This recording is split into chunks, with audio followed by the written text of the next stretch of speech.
बिहार की राजनीति की मिट्टी में जाति की जड़ें इतनी गहरी हैं कि हर चुनाव उससे पूरी तरह अलग होना नामुमकिन लगता है।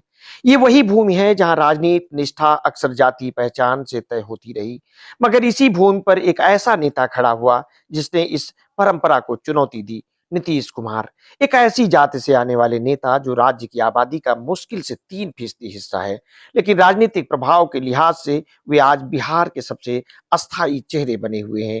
नीतीश कुमार का सबसे बड़ा राजनीतिक चमत्कार यही रहा कि उन्होंने खुद को कुर्मी नेता की परिभाषा से आगे बढ़ाया और अपनी राजनीति को एक सामाजिक इंजीनियरिंग की प्रयोगशाला बना दिया।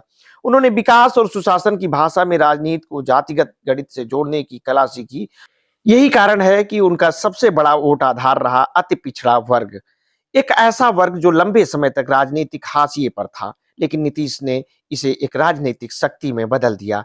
इंडियन एक्सप्रेस की रिपोर्ट बताती है कि ये बाढ़, सिकंदरा, कटिहार जैसे इलाकों में ये वफादारी साफ दिखती है।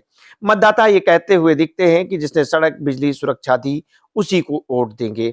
ये एक ऐसे नेता की छवि है जिसने जाति को पार जाकर काम की राजनीति को एक सामाजिक सुरक्षा कवच में बदल दिया। यही वो बिंदु है जहां नीतीश बाकी नेताओं से अलग खड़े नजर आते हैं।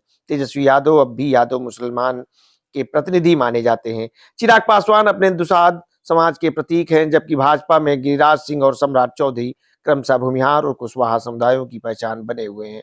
लेकिन नीतीश की अपील इन खांचों से बाहर आती है। ये व्यक्ति जो सबको साथ लेकर चलने की राजनीति भाषा व्यवहार में उतारने की कोशिश करता है।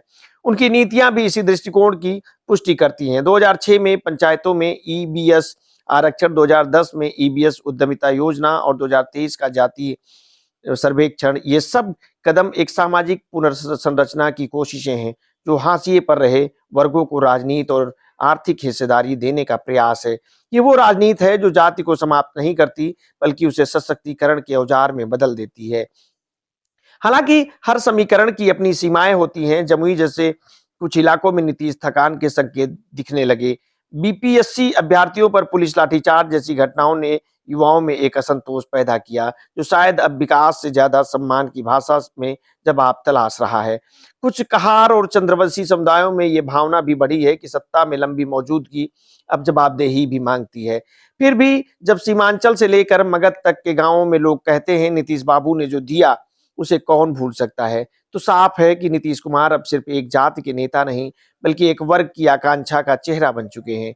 बिहार की राजनीति में जहां जाति आज भी निर्णायक है, वहां नीतीश कुमार इस सच्चाई का सबसे जटिल और दिलचस्प अपवाद है। ना जाति से ऊपर, लेकिन जात से बंधे बिना।